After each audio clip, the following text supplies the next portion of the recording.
Bonjour à tous et à toutes, j'espère que vous allez bien, que vous avez passé un bon week-end de Pâques et que c'est pas trop dur la reprise aujourd'hui.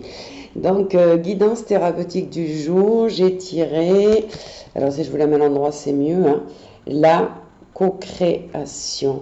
Alors, qu'est-ce qu'elle nous dit? Ben, elle nous dit tout simplement qu'on est responsable de notre vie et en même temps que une ou plusieurs personnes ont créé avec nous des expériences communes. Donc, on dit que vous partagez en fait cette responsabilité avec quelqu'un d'autre. Cette personne, elle n'est pas, on ne peut pas la considérer, comment dire, comme coupable, hein. Elle est tout autant que vous un co-responsable, un co-créateur de l'expérience que vous avez vécue. Alors, je m'explique. Si vous avez vécu, par exemple, vous avez changé de travail, vous avez pris la décision de changer de travail, ben, vous êtes en co-création avec l'employeur qui cherche un employé et qui va vous recruter. Si vous avez choisi de divorcer, ben, ce divorce il sera en relation avec vous, votre décision, mais celle de votre conjoint aussi. Donc vous voyez on ne crée pas tout seul en règle générale, on co-crée avec quelque chose, avec quelqu'un d'autre. Alors, si elle apparaît dans votre vidéo aujourd'hui, c'est parce que vous avez besoin de trouver un certain équilibre entre votre responsabilité et celle de l'autre. Donc, il y a parmi vous certainement des personnes qui n'arrivent pas encore à prendre leurs responsabilités. Donc ça, c'est une question que vous devez vous poser. Est-ce que je prends facilement ma responsabilité ou est-ce que je prends plutôt la responsabilité de l'autre, c'est-à-dire que quelque part, j'incrimine l'autre.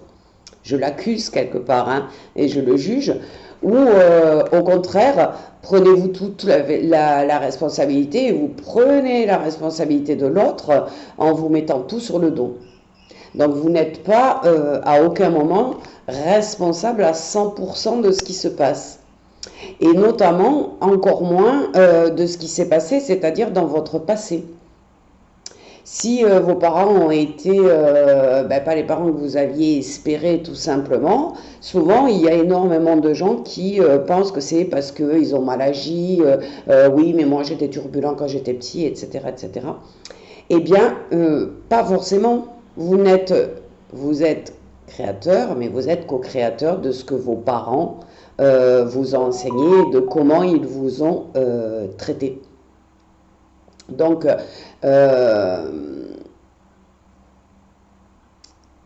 quand on a vécu des blessures, rejet, abandon, maltraitance, etc., etc., vous êtes responsable de comment vous avez accueilli ces choses et si vous les vivez encore aujourd'hui, mais les vrais responsables, ce sont ceux qui vous ont infligé ces blessures et qui sont donc co-créateurs avec vous.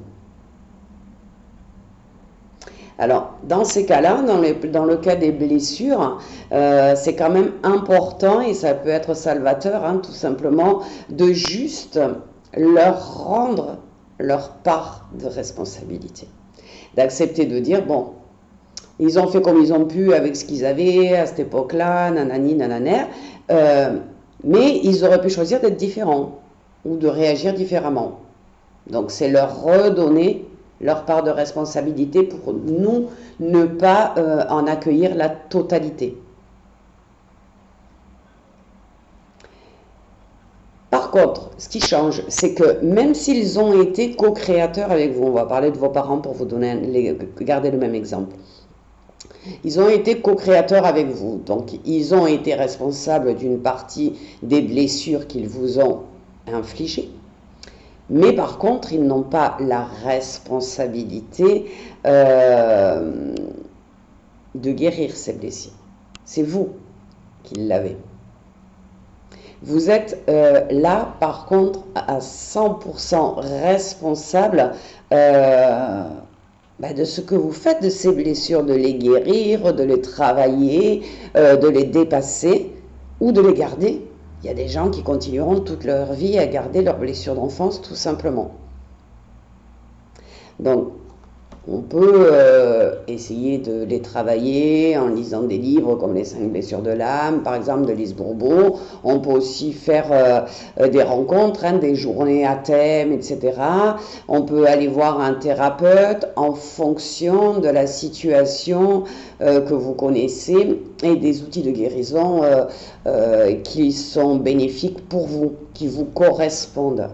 Donc cette carte, la co-création, hein, elle annonce l'arrivée d'une puissance supplémentaire car vous mettez maintenant en équilibre la responsabilité de ceux qui vous ont infligé ces blessures et votre responsabilité. Vous avez le pouvoir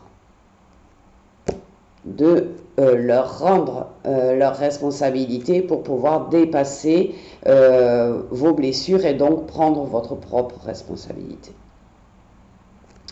Donc, petite phrase de la carte hein, que vous voyez décrite tout petit, c'est « Je trouve mon équilibre intérieur, j'ai les pouvoirs de me rendre heureux ou heureuse et j'attire la guérison et la paix dans mon existence ». Donc c'est une très belle carte et elle est, on sort du week-end de Pâques avec la mort du pape. Donc je pense que là, il y a un portail qui s'ouvre encore. Alors peut-être que c'est christique ce que je dis. Je suis plutôt spirituelle que christique, mais il y a quand même une signification avec toutes les vidéos que je vais faire aujourd'hui. Je tire les cartes et on parle quand même, voilà, dans le soin énergétique de la tristesse, là on nous parle de la co-création et d'arriver à se libérer de ses anciennes blessures, donc de devenir quelqu'un de plus équilibré, de plus spirituel et de mieux dans sa peau. Et tout à l'heure, je vais vous transmettre, moi j'ai demandé les énergies du jour et on m'a donné une carte qui s'appelle Esprit et Guide et je vous transmettrai le message qui m'a été donné parce qu'il va très très bien avec ce week-end de Pâques. Je vous souhaite à tous vraiment une excellente journée.